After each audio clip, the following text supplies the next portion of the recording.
Hi, I'm Dr David Waldron, Senior Lecturer in History at Federation University. I'm also the researcher for Tales from Rat City and assistant scriptwriting and so on from it.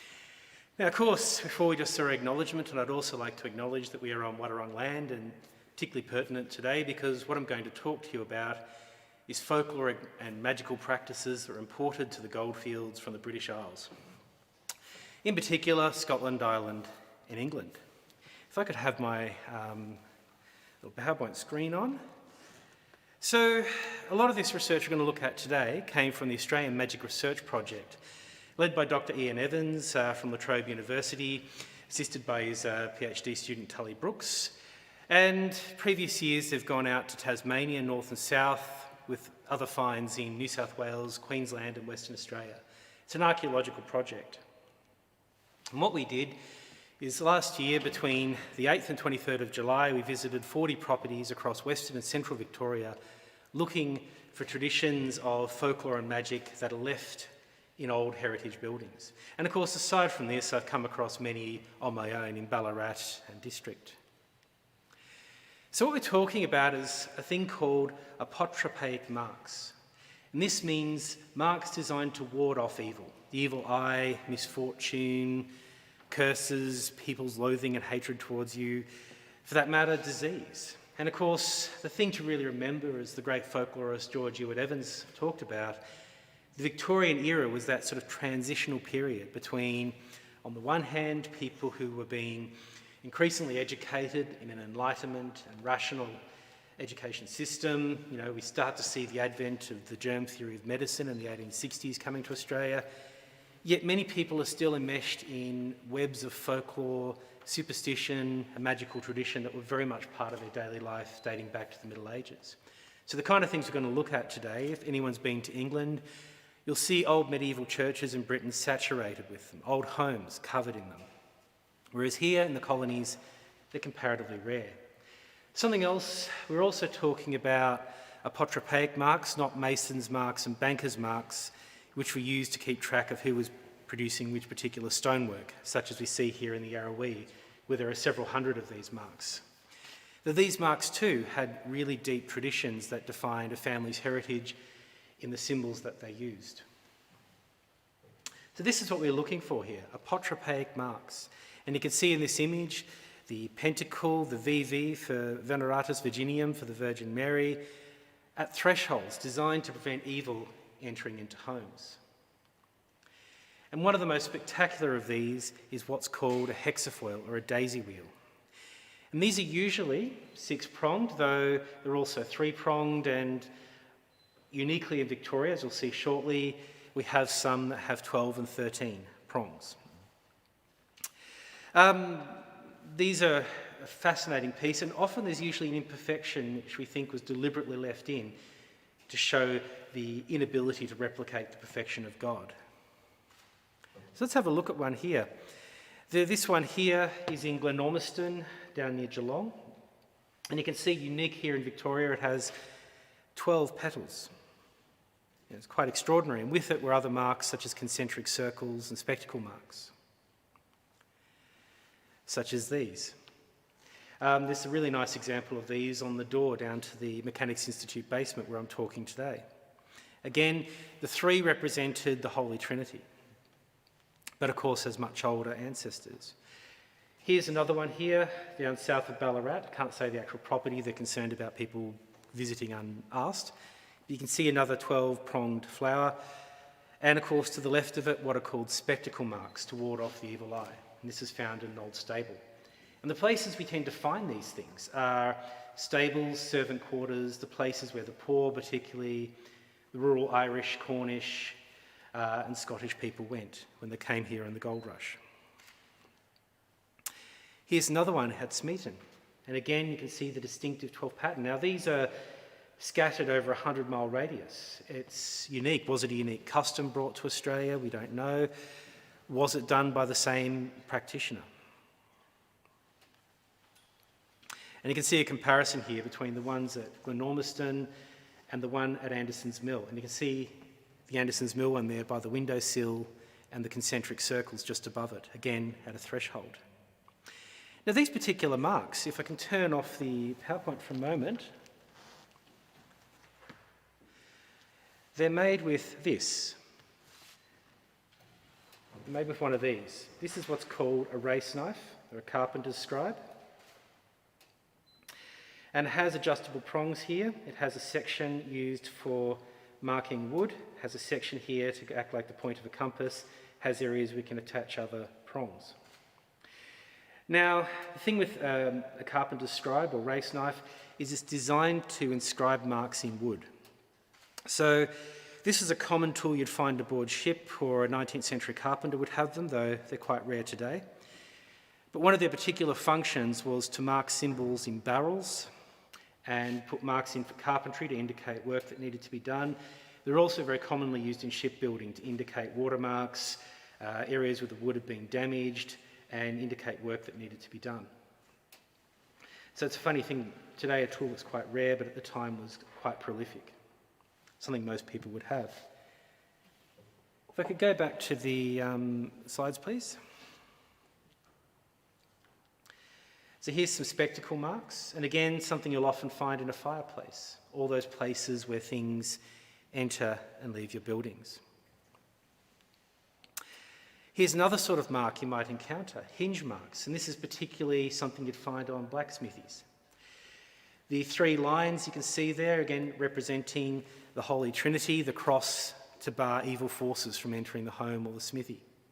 And these are done with a file. And we can see another example here from nearby in Ballarat, where again those same marks have been inscribed into the hinge. Now the interesting thing with these is we don't know, particularly in the Victorian era, to what extent people literally believe these as magical rituals. It's a complex thing. If you think about one of these traditions that still survives, putting a horseshoe up at your property, people can feel uneasy if the horseshoe's turned the wrong way. Do they literally believe it? It's complex. Yet nonetheless, it remains a custom that people would do when they engage with someone entering their home. Here's again concentric circles at GLENORMISTAN. Again, the three circles to mark off evil. Now, one of the things people often bring up, are these pagan, are these Christian? These people, when they were spoken to and interviewed, described themselves as Christians. Yet some of these rituals and traditions go back far before the Christian era. You'll find similar patterns in, for example, Iron Age and Stone Neolithic tombs in Britain. You'll find them in Roman ruins as well. So it's a very, very old archetypal tradition. So I'm going to talk about this, another little example of these sort of marks. Now, you've seen the images there on the slide, but this is a miner's pick. I actually purchased it from the Minerva books here, where it had been cleaned up, and upon cleaning up, they found these marks. On this side, the VV. On this side, a pair of pentacles. Now, it's interesting, when this was first brought up, they thought there was Masonic marks, but they're not. They're old Cornish folk magic. It's all been nicely restored now, which is a lovely piece. But again, it's something a miner might mark on his pick to help find gold, to protect him from danger. And one of the things about these marks is, particularly at this period, life was very difficult on the Goldfields. So many people died of disease. So many people were killed in things like, the Great Australasian mining disaster in Creswick. So this is a fascinating piece, a little legacy of that period and those marks that people would put on to protect themselves. If I may go back to my slide for a moment. The pentacle itself, and this is another example here from a fireplace. Because of Hollywood today, of course, it has its negative occulty connotations. However, in this period it was often referred to the five wounds of Christ. And of course it goes back into Greek philosophy with Aristotle using it as a symbol for the golden mean, balance of all things. So we've got a question from Yvette about whether there's evidence these marks are accompanied by rituals. Yes, there are, and I'm going to talk about that at the end of this little presentation. So here's another example. Now this is an interesting one because this was found on Armstrong Street at a shop when they were redoing the carpet. This is actually a modern one, and this was done because the place used to be a New Age and pagan-related shop, and at some point in its past 40 years where it had been operating as such, someone's marked these under the carpet. And you can see an interesting mix here where they've got the three-lobed version of the hexafoil. They've put it inside a pentacle of a sort of modern Wiccan design, and they've put a Viking rune in the middle of it. Now, an interesting thing though, yes it's modern, but I do put to people, what is it about antiquity that necessarily makes something sacred or special to the people who made these things? So, here's another one that's very common, and these are burn marks, and they're aimed at eye level. And you'll typically find these in stables where they've held a candle at about 45 degrees to a post and then dug it out with a spoon and burnt it more, dug it out with a spoon, leaving an imprint where you can put in your thumb. Now, in Britain, this was done right back to the Middle Ages as an inoculation against fire. It was also used in a splinter group from Freemasonry called the Horseman's Word as a way of purifying their lodge rooms, which for them was a stable. So here's some other examples. This is one's out at Guildford. The spectacle seems like a solid little tool. Are there a lot of them still around from these times? I think you might be meaning the race knife, perhaps, as a... it's not common today. The spectacle marks in Britain, they're everywhere. They do pop up in Australia, but they're comparatively rarer. Another one. Another thing I talk about, and there's a brilliant example of this just below my feet. This is one from a little basement room in Manchester. Soot marks. And these are drawn with painstaking time and care on the roof of a basement or an attic. You can see to the right there the little magical protective symbols. In this particular house, it was done as a ritual to protect evil spirits that they felt were giving night terrors to a young child. I have a question here from Nick about what led these to be forgotten by the general public. Mass education was the big thing. They started to become dismissed as primitive superstition. There was advances in medicine from the 1860s onwards, and this sort of thing started to peter out and really started to become forgotten with the First World War. Now, below my feet are these, soot markings in Ballarat, and these are unique in the country. It's just extraordinary. They've taken their time, they've carefully drawn the marks with a race knife on the roof. They've then gone over these very carefully in soot to draw their images. As you might have seen in that little video recently, we can speculate as to why they're made. There's references to the fallen, some argue might refer to World War I. There's a section up in the corner with a date of 1882 drawn in soot, which leads me to suspect perhaps might be referring to the Great Australasian Mine Disaster. It could also be perhaps a reference to Eureka, because it's a symbol of a Southern Cross. But to give you an idea of some of the correlations, this particular symbol, this is on the left, this is an example from a church in Sawston called St Mary's, built in the 11th century. To the right is one done on soot on the roof of the basement of the Mechanics Institute. The one on the left, they're referred to in Britain as a demon trap, and the idea was that evil spirits had become entangled and unable to progress, like a dream catcher. If you see the symbol here on the right, and there's also ones on the wall as well, the Mechanics Institute is covered in this symbol. Again, we don't know why these people used it. At the time these were made, the place was being used as a wine cellar, so I'm unsure as to who did them and why they did them, but nonetheless, they're there and extensive. The marks are for protection, but also for luck, because in this period, leading into the late 19th century, people didn't sort of separate luck from the work of the spirits. The spirits are with you when you're cutting your wood, they're with you when you get sick. That was part of people's worldview when they came from those rural areas in Britain. And they came to what was to them an alien environment, and they brought those traditions with them. A colleague of mine, Dr David, researching the Irish in Ballarat, talks about the pervasive belief they had that the Irish people brought the little people and spirits with them, that banshees rode with them in the convict ships.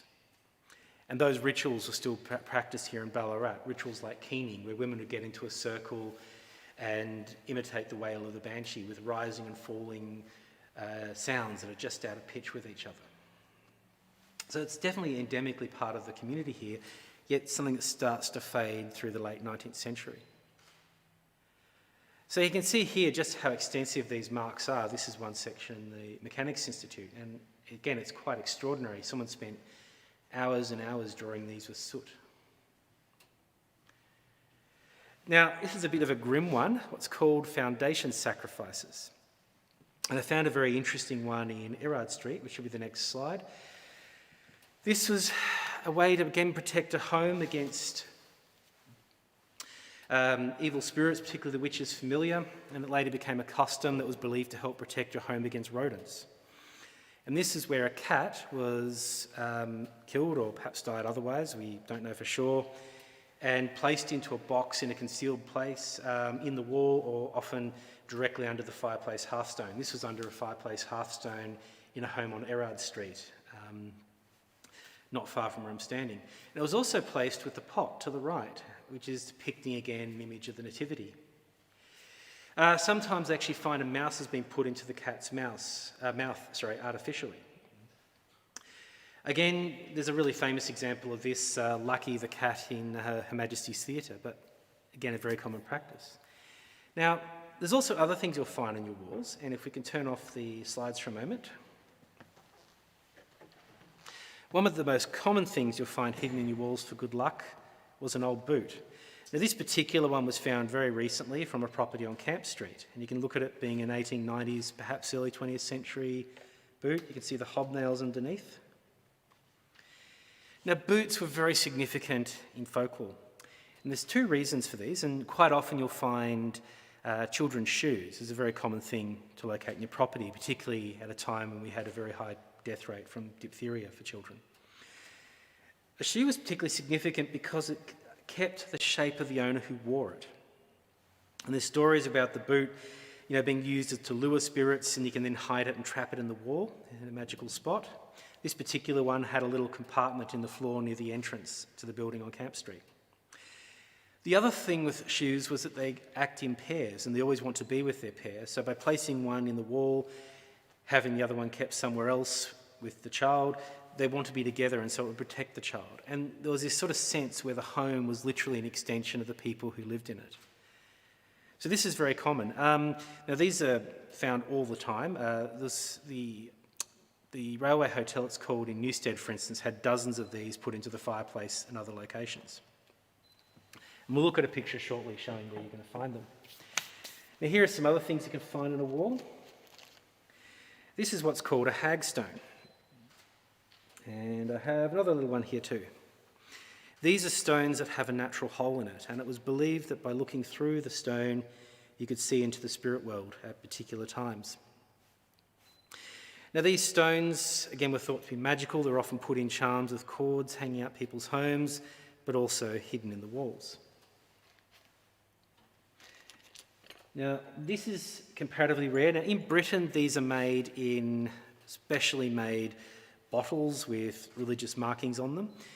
Now, in Australia, we haven't found one of those British ones, but we have found ordinary bottles concealed in the walls, sometimes like this, and this is just a mock-up, to be clear, of what's called a witch bottle. And a witch bottle would contain usually a woman's urine. This isn't urine, by the way. I've just got some yellow dye and some water. It has nails or sharp pins. It has hair and nail clippings and finger clippings, things that are a very personal part of someone. Now, a lot of magical traditions have someone's hair, their blood is a way of putting magic onto a person. These, though, were believed to be symbolically representing a woman's uterus, and it would be protecting against pain and difficulty in childbirth. One I came across in Ballarat and had people show me photos of it was a jack of clubs hidden in their fireplace in the bricks. Now again, we can speculate what was there. It was actually with some flowers. Looking at resources on Scottish folklore, the jack of clubs was meant to be something that would bring you a tall, dark, handsome man, and a roguish one. So hopefully someone was lucky in love. This is one I found. This is a rock that's been marked with VV, Veneratus Virginian. Again, to protect a home, bringing the blessings of the Virgin Mary. Now this is one we haven't found in Australia, but is very common in Britain. I've got here like a contemporary one that's been made up, a corn dolly, but a poppet.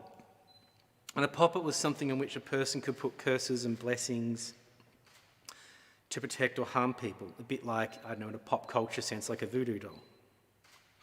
It's very common in Britain. There's things that could have been it in Australia, but it's difficult to tell because of age and damage, but nonetheless, things one finds in the walls. I'll go back to my slides for a moment. So these are the sort of places you can find hidden compartments. Now, on the right, you'll see an image there of a fireplace showing compartments where people will find shoes and other objects hidden. The one on the left was found under the floorboards in the Ballarat Steakhouse. It's since been removed and renovated. Now, this is a little bit of a tricky one because this was actually pertaining to its use in ritual space with the League of Oddfellows that it used to be a lodge rooms for back in the day. But nonetheless, it actually had a gas line to the front and had bits and pieces of scraps and so on in it, which I didn't get to see, unfortunately. But the use of the coffin and a secret coffin is similar to its use in similar fraternal organisations for one's initiation rituals. So, places to look on your home. And I've seen this so many, even fairly recently at a house out at Bungay. The thresholds, places where people enter and leave your home, you'll find these marks. And you'll also find hidden objects.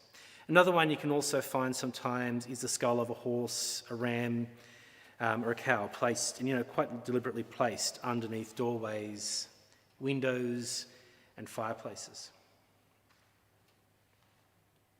So here's an example of witch bottles. You can see these are from the Witchcraft Museum in Boscastle in Cornwall. The one on the left, you see it's been x-rayed and you can see the interior there containing pins and toenail clippings and of course liquid. And you can see these ones are quite elaborate, unlike the ordinary bottles used in Australia. Now, something else you'll sometimes find are birth calls, and this is the amniotic sac in which a child's born, particularly if it was intact when the child was born.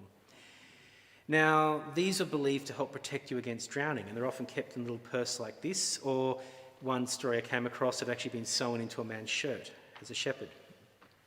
If you go through the old papers, you will find classified ads for birth calls, and then increasing incentive, people coming incensed that they're faking these birth calls.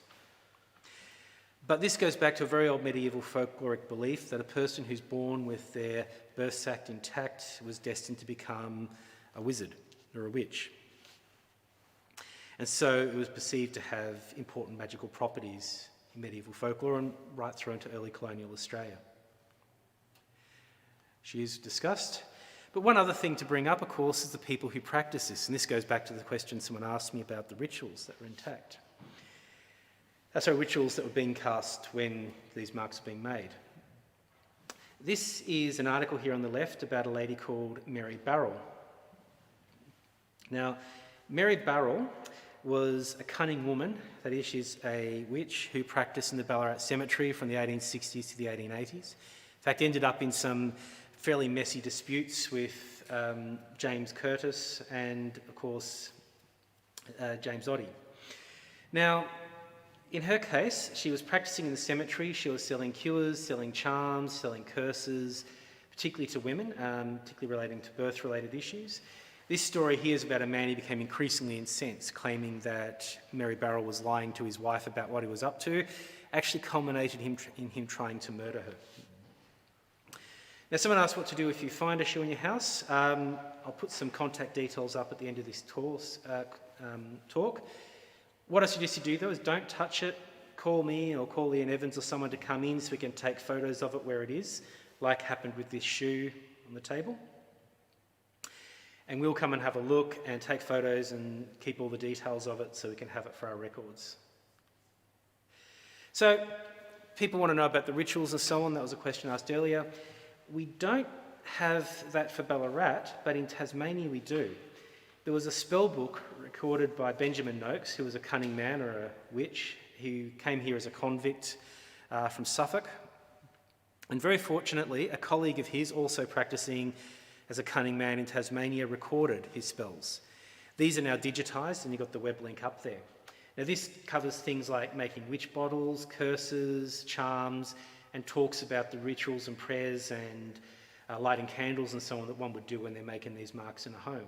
Now, I don't have one of these for Ballarat, but my presumption is what's practiced in Tasmania was a close match for what's practiced in England. My presumption is what was practiced here was very similar.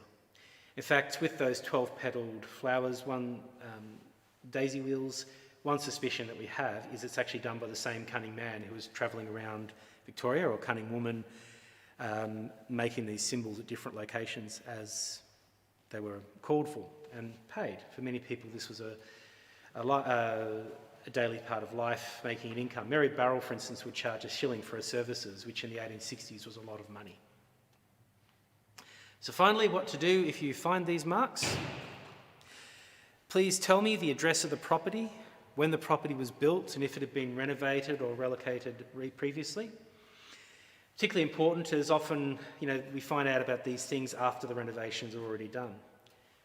A brief history of the property, the names of previous owners if you know them, but in particular, contact us on those 2 emails there and we'll come and have a look. And hopefully you can assist us in this project. Thank you so much. I'm Dr David Waldron from Tales from Rat City and Federation University. I hope you've enjoyed my talk today. Thank you. Miss Stella Savvy!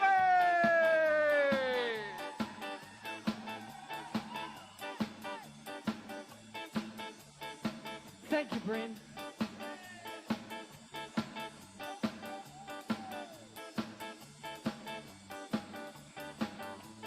Sky, sky, sky. Jamaica sky. Hey, sky, sky, sky. To the sky. Not everybody can cha-cha-cha.